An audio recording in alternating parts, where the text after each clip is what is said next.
We talked a lot about scales last week, and today we're going to go even further in depth with scale degrees as we take a look at how they will help you map out your music and where you are in the scales as you play. Let's do this. Welcome back to Three Strings Music, where we celebrate growth together, both in music and in life. My name is Clayton Roberts, though most people just call me Dewie. Glad to have you again. I'm kind of doing some cleaning in here, so don't mind if there's any kind of crap just kind of thrown around in the background. Just kind of doing a nice weekend clean, but yeah, we still got stuff to talk about. It's all good. Today we're going to be talking about scale degrees, or at least introducing you to them, because I'll be upfront. There's a lot to talk about, but I will try and explain it as best as I can. And to help you out a little bit further, I'd like to give you a little gift. I have this guide that I put together called the 30-Minute Music Basics. Everything in there is going to help you get started with understanding how music works and how you can get going in just half an hour. And it's completely free. So if you'd like to get your hands on this, be sure to go to 3stringsmusic.com/basics. Again, that's the number 3 stringsmusic.com/basics to get the free guide. Okay, so like I said, there is a lot to talk about with scale degrees, so I'm going to try and mainly focus on keeping today as a sort of introduction to the concept. Don't worry, there's plenty to go over, and we will absolutely be talking about this more in other videos. So very basically, each note in a scale serves a specific purpose and has a special name. These are what we refer to as scale degrees. A scale degree is the position and purpose of each note in a scale. This is often used to describe that note's relationship with the other notes in the scale, but especially the first one. As an example, let's use A major. If we take the notes in A major and count upward, each number represents the quote-unquote role that note plays in the scale. This number is a note's scale degree. So every scale degree has its own name, and they are as follows. The first degree is called the tonic. The second degree is the supertonic. Third degree is the mediant. Fourth degree is subdominant. The fifth degree is dominant. Sixth degree is submediant. The seventh degree is the leading tone or the subtonic. Don't worry, we will go over the difference. And the eighth degree can be referred to as either the octave or the tonic. I will explain that too. So let's start with the tonic. The tonic is the first degree and often regarded as the most important note in a major or minor scale. It helps to think of the tonic as your home base in the scale. If you're trying to use one of our formulas to play out a major or a minor scale, you start with the tonic. It's the first note you play to get things going. So I'm going to put two different scales on the screen. I've got A major and C sharp minor. With what we've talked about so far, can you tell me which note is the tonic in both scales? Right here. It's the first A in A major and the first C sharp in C sharp minor. The next scale degree is the supertonic. The supertonic is the second degree in a major or minor scale and is one whole step above the tonic. It comes from the Latin word supra, and I fully acknowledge I probably mispronounced that. I don't speak Latin, but it means above, and this note is just above the tonic in the scale, hence the name supertonic. If you start using one of our formulas to play out a major or minor scale, the supertonic is the first note that you will play up to. So if we go back to our A major and C sharp minor examples, if you look at these, can you tell me where the supertonic is in both scales? It would be the B in A major and the D sharp in C sharp minor. Ta-da! Our next one is the mediant. The mediant is the third degree in a major or minor scale.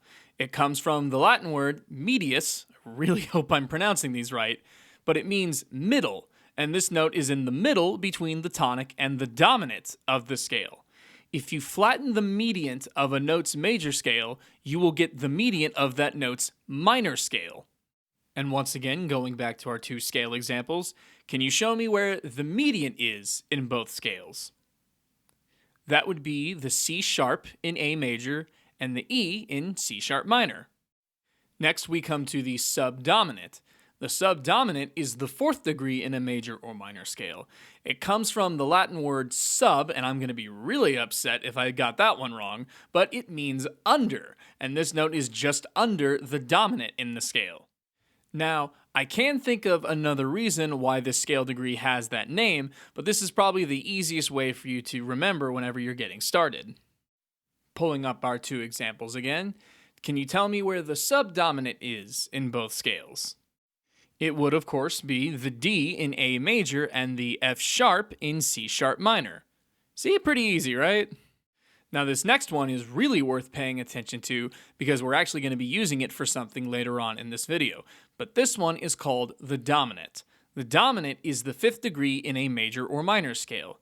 It's called the dominant because it is the second most important note in the scale, second only to the tonic, because it has the strongest sense of resolution whenever you go back to the tonic. I'm sure you've gotten the hang of this by now, but just to keep it going, where is the dominant in these two examples? Boom! The E in A major and the G sharp in C sharp minor. The next one is called the submediant. The submediant is the sixth degree in a major or minor scale. It's halfway between the subdominant and the upper tonic or octave. Now I know you've gotten 5 out of 5 right on these so far, so are you ready to go 6 for 6? Which one is the submediant? The F sharp on A major and the A on C sharp minor. Now here is where things can get a little bit interesting. We're now talking about the leading tone. The leading tone is the 7th degree in a major scale. It's called the leading tone because since the note is only a half step away, it leads into the tonic or octave. Can you hear it? Because it's so close to that last note, it wants to just lead right into it, since it's only a half step away. And here we go again with this little game. Where is the leading tone, the 7th degree in both scales? Gotcha. It's just the G sharp in A major. If you guessed the B in C sharp minor as well, that's totally fine. We're going to go over why it's only in the major scale here. So if you're scratching your head over why it's not both, don't worry. This is just one of those fun little things that music theory people like to geek out about. It's actually pretty simple. So why is that? Why doesn't the C sharp minor scale also have a leading tone? Well, because in a natural minor scale like that, the 7th degree actually has a different name. In a natural minor scale, the 7th scale degree is instead called the subtonic. So then what exactly is the subtonic? What makes it different than a leading tone? Well, the subtonic is the 7th degree in a natural minor scale. Why is this a different name? Well, because in a natural minor scale, there is a whole step in between the 7th and the 8th scale degrees instead of just a half step. Because of this, the note does not lead into the octave or the tonic like it would in a major scale. Take a listen to how it sounds if I were to play that in a minor instead. Now it still sounds just fine, but because there is now a greater distance in between the subtonic and the octave, there isn't that lead into it. And last and most certainly not least is the octave. The octave is the 8th degree in a major or minor scale. Don't worry, we're back to having it in both scales now. It is the same note as the tonic, just played higher or lower than the first degree initially played. So let's finish off the last degree in our two examples here. Where is the octave in both scales? It would be the last A in A major and the last C sharp in C sharp minor. So if you want to get super technical, I guess you could say that there are technically 7 different scale degrees, but I felt like it was important to include octaves because there's a lot to talk about with them. If you wanted to repeat the scale past the octave note would now act as your new tonic, because again, they're the same note. Let's demonstrate that with the key C major. So very often when discussing music, pianists will refer to the C in the middle of their piano as middle C as a reference point, here. So we're going to play through this scale starting on the C that is an octave lower than middle C. So we're going to be down here. we can play that scale again, but this time we'll use that middle C as our starting tonic and work up to the octave that's higher. And if we wanted to keep going with playing the scale even higher, we could. The only problem is I wouldn't be able to visually show it because I've officially run out of space on this little piano that I made from Canva. See the problem?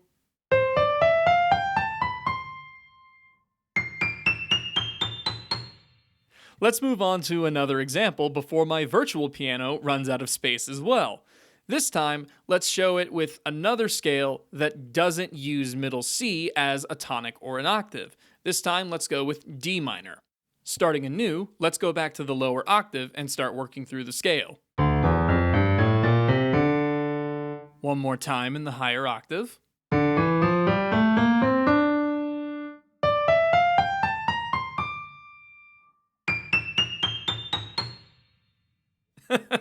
See, it won't even play the last note because it's getting so high. Moving on, that's all nice to know and whatnot, but why? Why is this all important in the first place, and how is it something that you can actually apply? If you've been wondering that to yourself throughout all of this, that's perfectly understandable. There are actually quite a few ways that this can be helpful to you, but at least for today, I'm going to show you 3 that you can get started with. The first way that it can help you is the ability to quickly identify certain notes. Having a better understanding of scale degrees can help you fill in the blanks if you're missing information about a scale. Each note's relation to the tonic helps to illustrate its function in the scale that's being used. Let's check out an example. Suppose you're writing a melody in the key of G major and you're looking for what note would have the strongest resolution back to the tonic. In other words, what would feel the most complete? Let's say you've got this little melody to work with so far. Alright, that sounds okay, but if we use our knowledge of scale degrees and know that the dominant, the 5th degree of a scale, can give us a stronger resolution back to the tonic, it gives that melody a more satisfying, more complete feeling of tension and release. And this is why knowing the roles and strengths of each scale degree can really help better your songwriting in this way.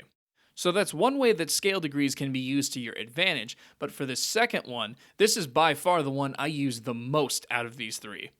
Scale degrees can also be a very big help with transposition. A better understanding of scale degrees can help you accurately transpose the music you're playing.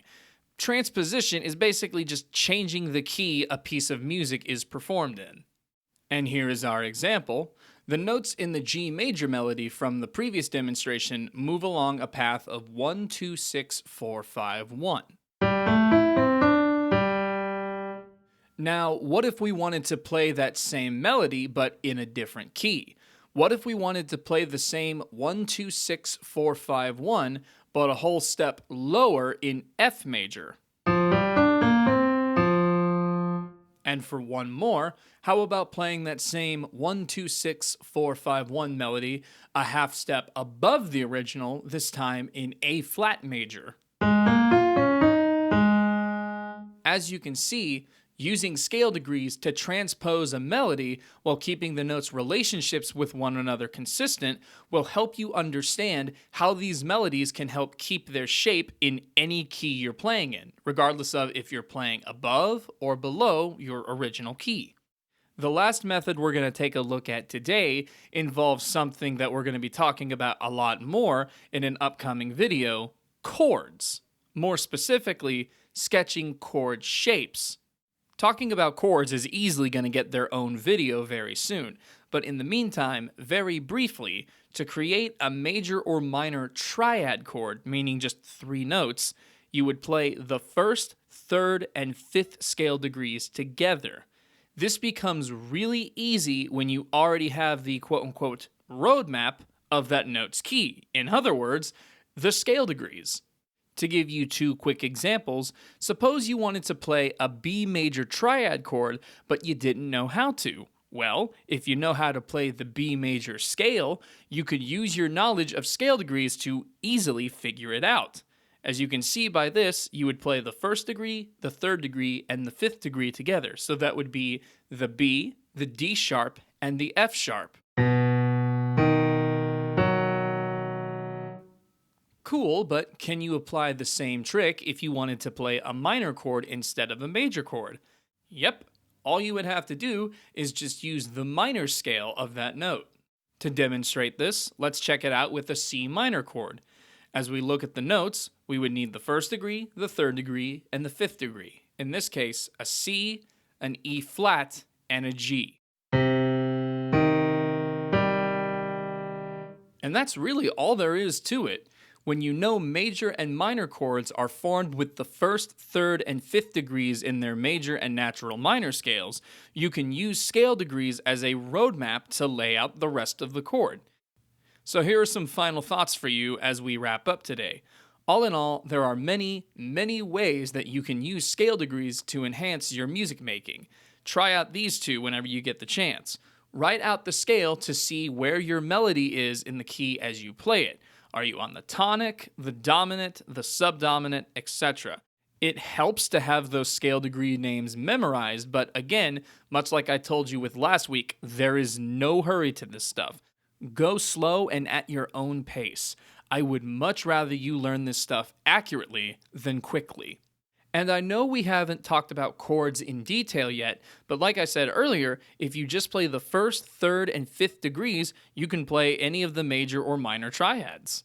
And last but most certainly not least, remember that guide I mentioned at the beginning of this video. You can still get your hands on the 30-minute music basics guide at 3stringsmusic.com/basics. Again, that's the number 3stringsmusic.com/basics. It has a lot of the information we talked about today with scale degrees, as well as a bunch of other goodies to get you started with understanding music. Thank you again for hearing me out on scale degrees. I think they're pretty neat and I use them all the time to help me with my own music. I hope to see you on a future video. In the meantime, take care of yourself, have a wonderful day, and happy music making. I'll see you next time.